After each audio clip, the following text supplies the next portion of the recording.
Alright, good morning everyone. My name is Vida Robertson and I'll be doing your second lab for you. It's called crystallization. The purpose of this experiment is to introduce the technique of crystallization, the most common procedure used to purify crude solids in organic laboratory. For a thorough discussion on crystallization, read technique 11 before proceeding, as it is assumed that you understand this. In experiment 2A, you'll be crystallizing impure sulfonamide using 95% ethanol alcohol, which I have boiling right here.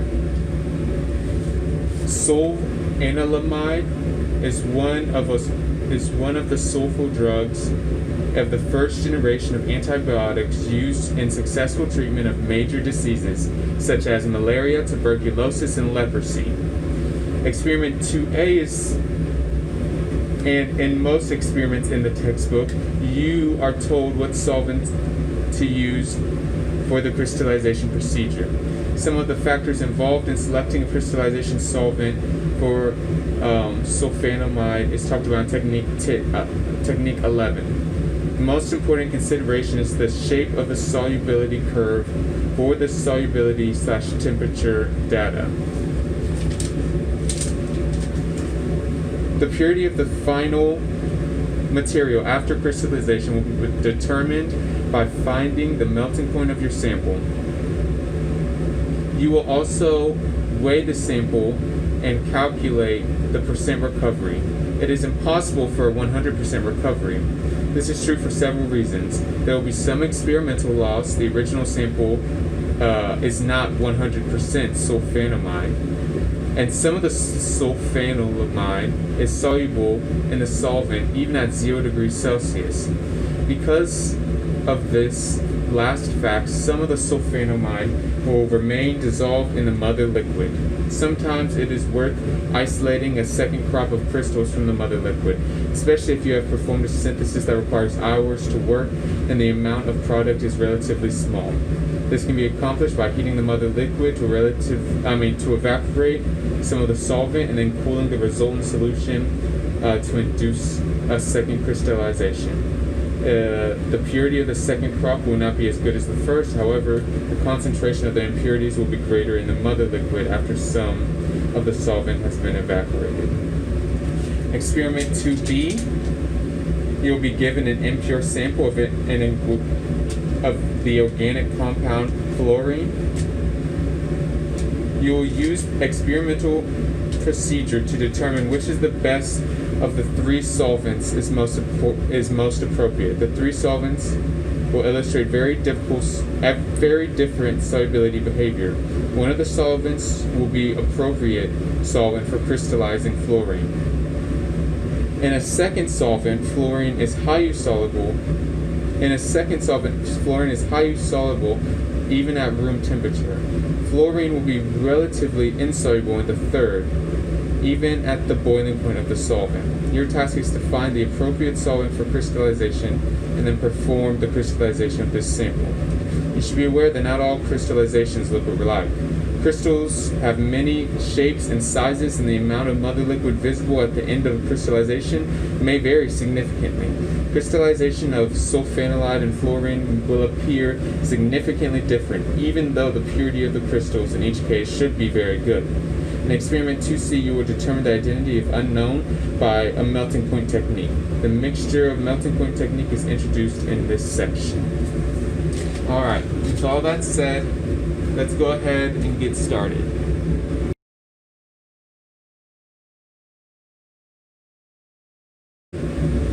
Alright, so I went ahead and weighed out my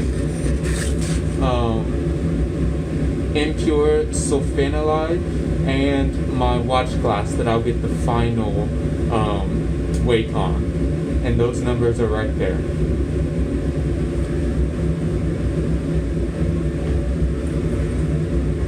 I placed the impure sulfonamide into this flask.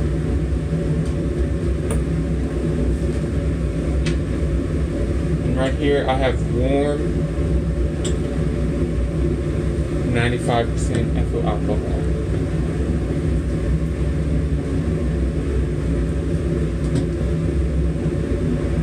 Just going to keep that boiling. What I'm going to do is cover these crystals with the least amount possible of my solvent. I'm going to try to use the least amount of solvent possible to dissolve it completely. And that's why I'm heating up the solvent as high as I can without extreme loss, is because the higher the temperature of the solvent, usually the higher the solubility.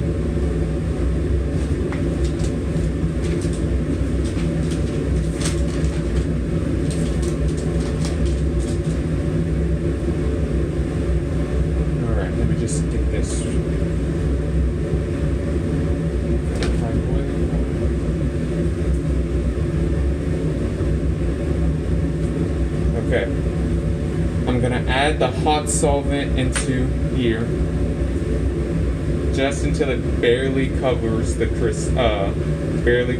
covers the powder.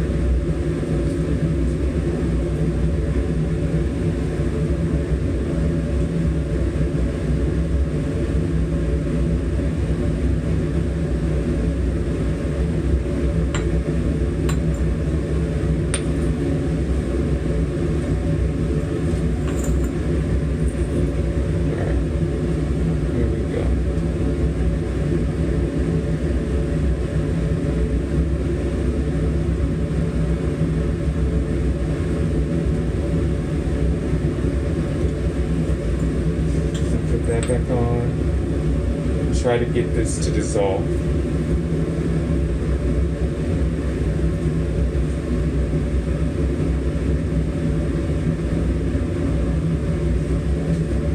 Now I'm going to add this here.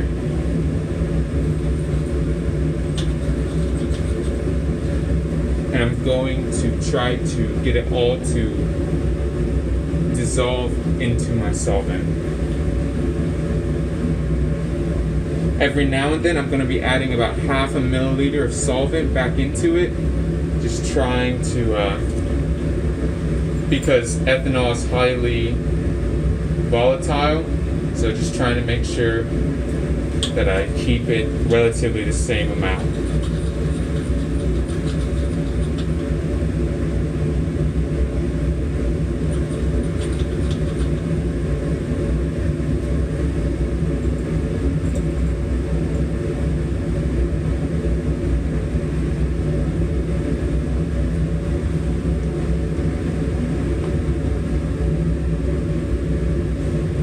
Okay, so as you can see,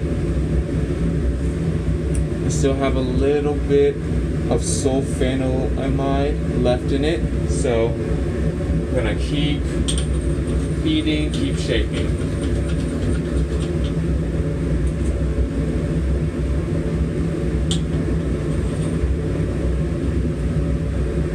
Still a little bit in there.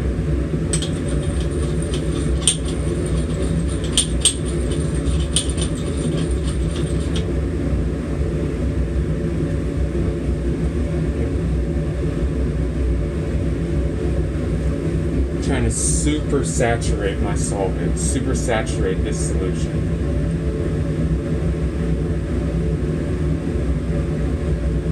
You can see there's just some left down at the bottom, so I'm going to keep heating and stirring.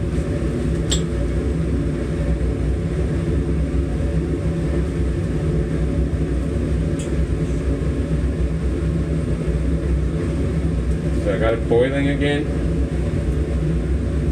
Just gonna keep stirring, checking, keep stirring.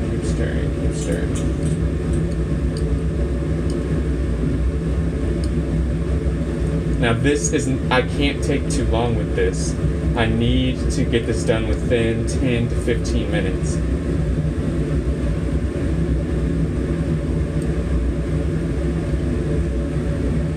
Looks like a little bit of my solvent has evaporated out, which I expect. I'm gonna add about half a milliliter back into it.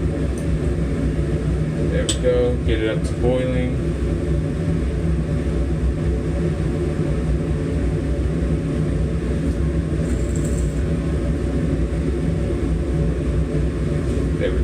boiling, it's boiling. Pull it off. Stir, stir, stir, stir, stir.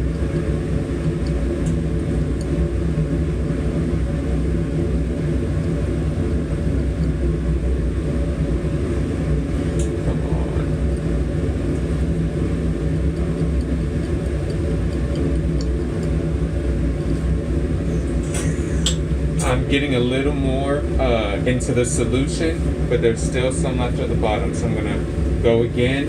I'm gonna try not to add any more solvent, but if I need to put it on the hot plate again, I expect some of that ethanol to come off, which means I'll need to compensate. But I just pulled it off.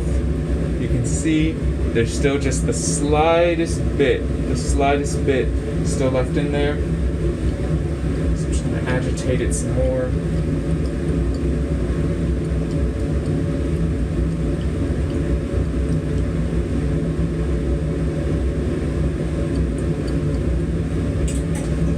Put it on there one more time. I'm just going to add just a little bit of salt in.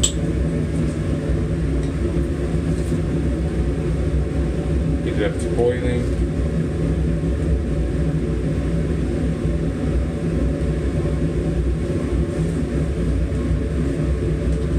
Just going to stir it on here. Agitate, agitate, agitate.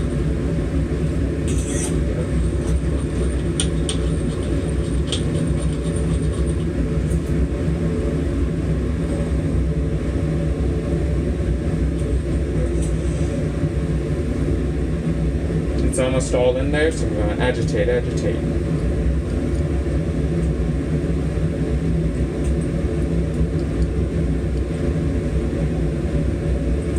I think this one will be my last one. I've really got most of it in there. If you see, there's just the slightest bit of solute there at the bottom. I'm going to add a couple more drops of ethanol, and then that'll be it.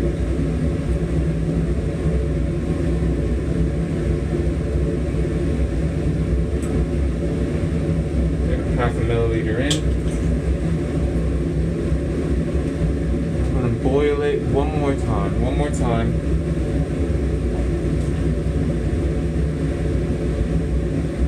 Then I'm going to call it.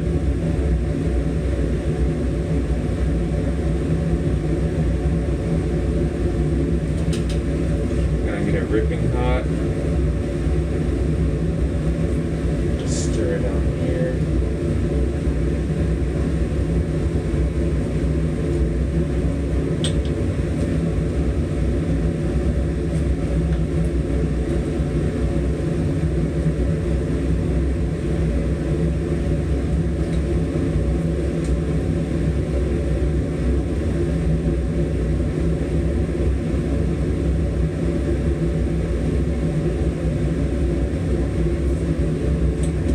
Got it boiling.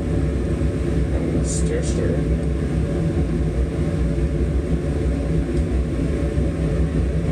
I got it all. If you can see, there's no solute left. We're within 10 minutes, which is exactly where we want it to be. I'm going to turn my hot plate off, and I'm going to let this cool slowly down to room temperature. Okay? I'll catch y'all when I come back. Alright guys, we're back. And let's see how our crystallization turned out.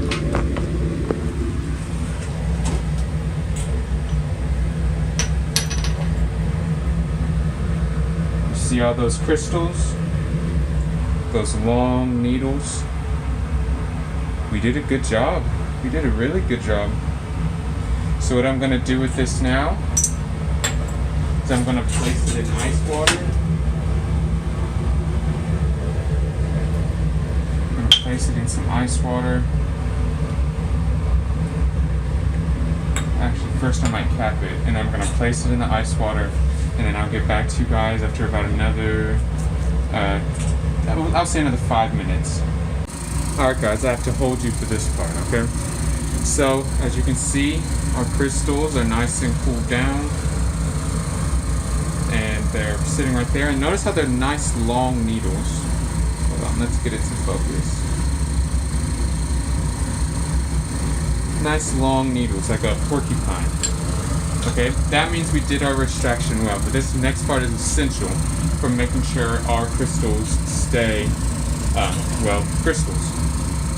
So first thing we're going to do, I have my Buckner funnel here hooked up to a vacuum pump, which is sitting underneath my fume hood. Okay, first thing I'm going to do is dampen my filter paper. So I'm just going to put a little bit of our solvent right there on the filter paper, just to make sure nothing sticks. Okay, now I'm going to take my crystals and I'm going to use this spatula just to scrape the crystals off the bottom. I'm going to try to make sure I keep them intact and just move them around. I don't want to break any of them or even stir up the mixture too much. Just trying to make sure they're all off of the base of it. Okay, once I do that, I'm going to stir it up. You see how they're nice and unstuck?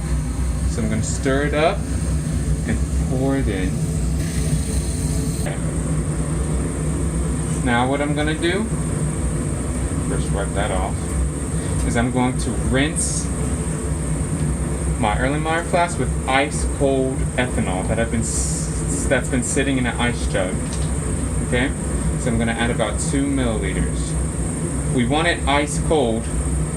We want it ice cold so that none of the solute goes into the solvent, right?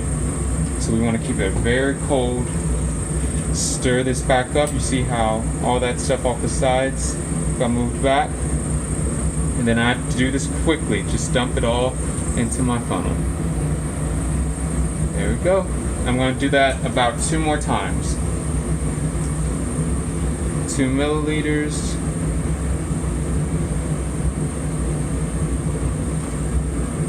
Yeah, that's good. Move, making sure it's ice cold. And done. Okay.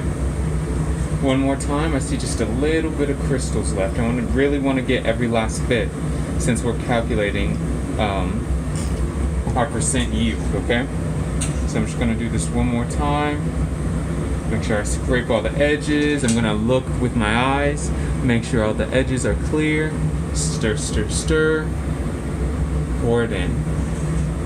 Alright, it's looking pretty good. Now what I'm going to do is I'm going to rinse the crystals with about 2 milliliters of ice cold ethanol, just to make sure I pull out all of the anything that's attached to them. I want them as pure as possible. So I'm just going to rinse them with a little bit of ethanol. Yeah, just about 2 milliliters. There we go. And I'm just going to get this a little bit off my spatula, because again, every drop counts in this. Alright, now I'm just going to let the Buckner funnel run for about 5 minutes to pull out all of that, the ethanol. And then I'll meet you guys after that. Alright guys, we're back. This is our impure sulfonamide that we supersaturated with ethanol, crystallized, then rinsed out into this Buckner funnel. As you can see, there's my filtrate, there's my crystals. I'm about to pull these crystals out and set them on my watch glass here to let them air dry. I've been letting them sit on here for, I don't know, probably 7-8 minutes. They look completely dry, but I'm just gonna let them air dry for a little longer, and then we're gonna do the melting test and see how pure they are. Remember, this is experiment 2A. Alright guys, here is the pure sulfonamide that we let dry after we pulled out the Buckner funnel. As you can see, it doesn't want to clump at all. It's nice and loose, completely dry, exactly what we're looking for. Now I'm going to put it onto the scale. This is the weight of the pure sulfonamide and the weight glass, the pre-weighed watch glass, And we're going to put it inside, I don't know if you can tell, this capillary tube. I know it's really small. We're going to put it in this capillary tube and then check the melting point to see how pure it is. Okay? Alright guys, that concludes experiment 2A. Here's all the data you need. This is the weight of the watch glass, the impure sulfonylide that we put in. This is the pure sulfonylide that we pulled out, plus the watch glass. So if you just want to get the weight of the pure crystals, you're going to subtract this number from this number, okay? And the melting point of the crystals we pulled out was 156 to 160 degrees Celsius, all right? Thank you guys for bearing with me. Let's move on to experiment 2B.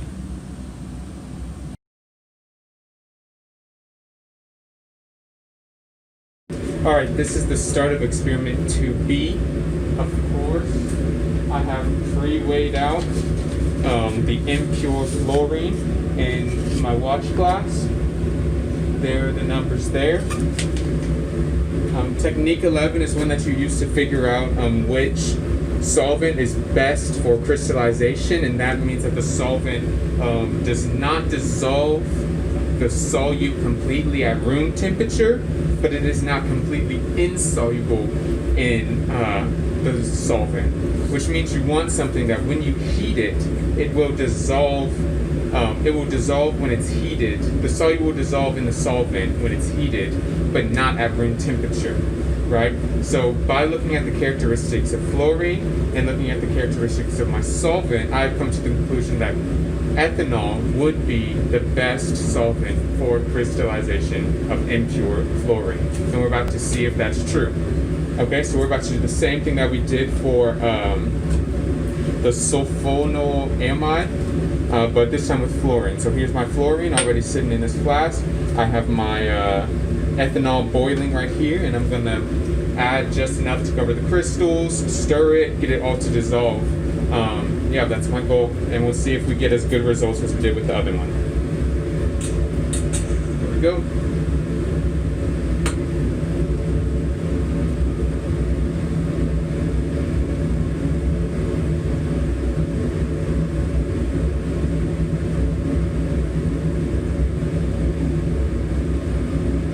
I think I need just a little bit more. Okay, now I'm gonna start heating it. So I added just enough to cover my crystals, and now I'm gonna get them to dissolve.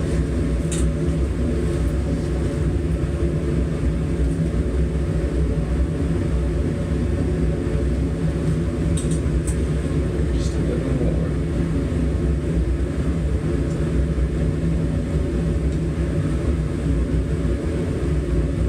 As you can see, it's already starting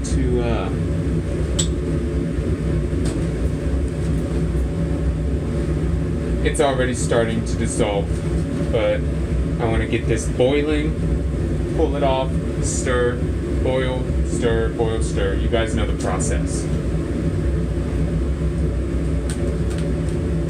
There we go. Yup, get it nice and hot. Heat that solvent up to increase my chance of the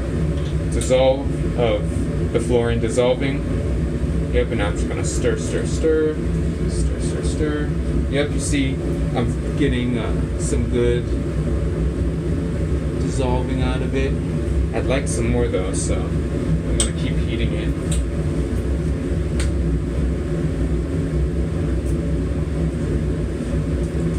Remember, what's in there is the impure fluorine.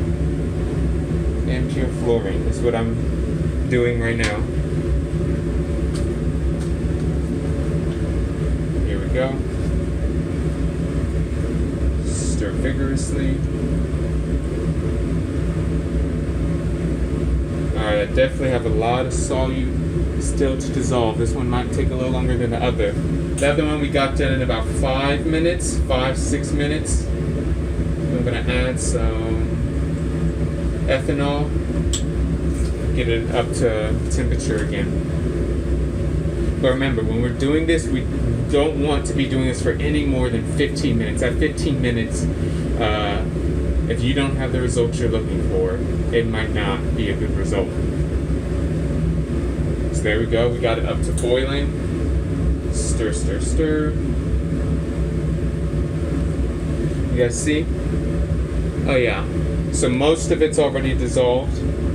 If you guys can see, I'll tilt it like that. But I hope you can see there's a little bit of solute left down at the bottom. You guys see it? So I'm not going to add any more right now, because remember, I want to use the least amount of solvent possible. I'm not going to add any more solvent, but just heat it up some more, see if some heat will help it out. Never mind. All of the ethanol, as you can see, all the ethanol just evaporated. Remember, ethanol is highly, highly volatile, meaning if you give it a chance, it will definitely go into its gaseous state. So I'm going to try to maintain the same amount of solvent. That also tells me I probably need to turn down my heat plate. I'm going to try to maintain a good amount of solvent. You get it boiling, stir, stir, stir. Try not to let it evaporate off. Boom. That might be it. I'm going to let some of that, try to cut down on my liquid, let some of it evaporate off, but not too much. That should be good.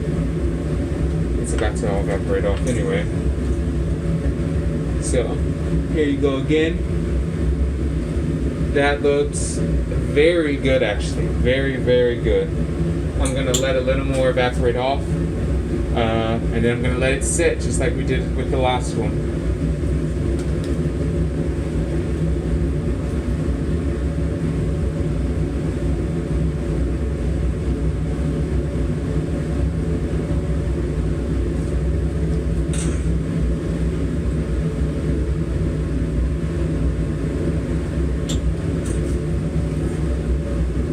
I feel maybe I added too much solvent. After all the solvent evaporated off, I was a little worried. But we'll see when the crystals come, or if the crystals come. Well, if the crystals don't come, you guys won't see this one anyway, but...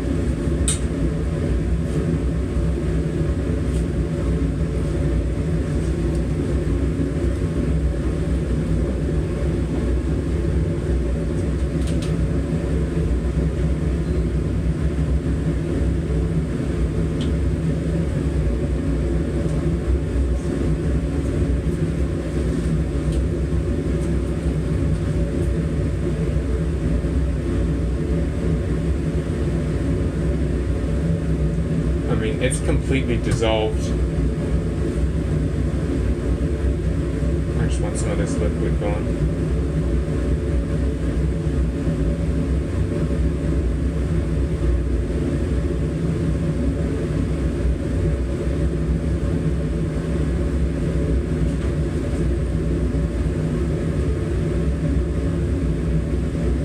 I'm going to bring it up to boiling one last time and then pull it off and call it.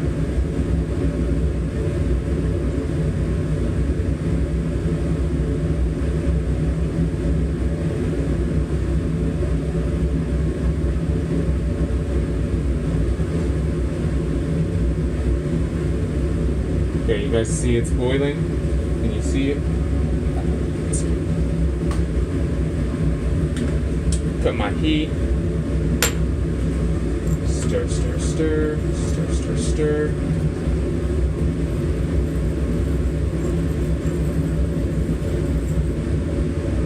All my solute's definitely gone. I'm gonna sit with this watch glass. Then we'll see if crystals come. Alright, see you guys in a second after I let this cool down slowly. Alright guys, this is experiment 2B. We're going to be filtering out our crystallized fluorine. Look at it. Well, I don't know if you can see it. So remember, we started with this powder of fluorine, and now we have this. You can see the crystals look a lot different than the crystals of the other one. So we'll just have to pull them out now. Remember, we use ethanol as our solvent. So what we're going to do, we're going to wet this filter paper, which you're hearing being very noisy right now. We're going to wet it. There we go. And we're going to pull out our crystals the best we can. Now, remember, we're going to pull this out first with the spatula, and then we're going to rinse with ice cold ethanol. So, here's the spatula. I'm just going to dislodge the crystals. Oh yeah, there is a lot of crystals. A lot of crystals.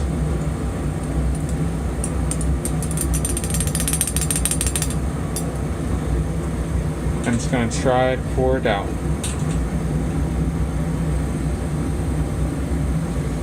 Onto it. About 2 milliliters. I'm just going to add in. And I'm going to actually send it down the sides. Wash down the sides of it. Just to make sure I get every drop. Because remember, we're doing a percent yield. Okay?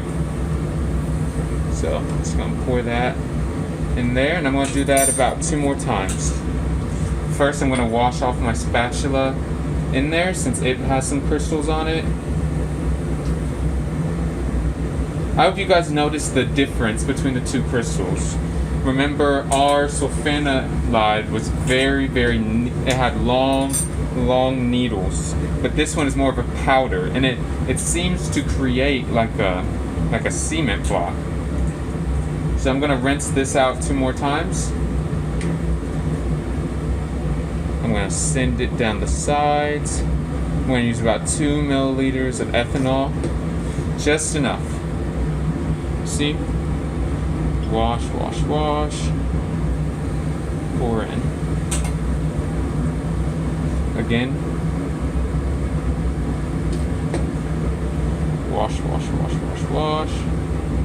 Pour in. Okay, now I'm going to wash my crystals. Give me a second.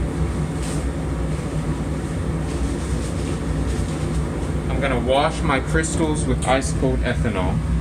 So as you can see, they're kind of yellow still. So I'm just going to try to wash them off.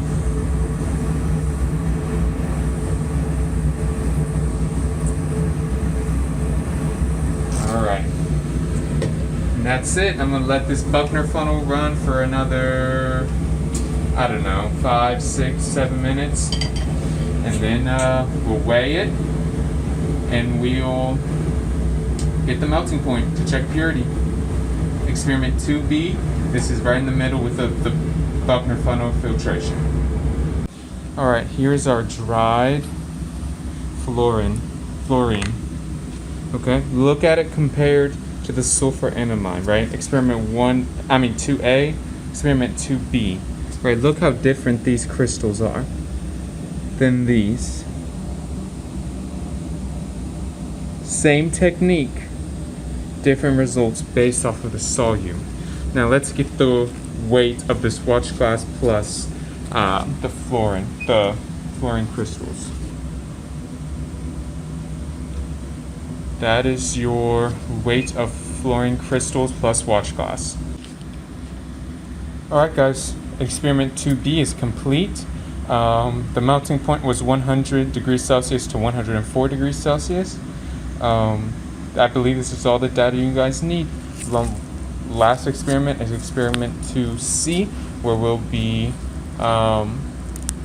doing the melting point of an unknown. Okay, so let me show you the unknown.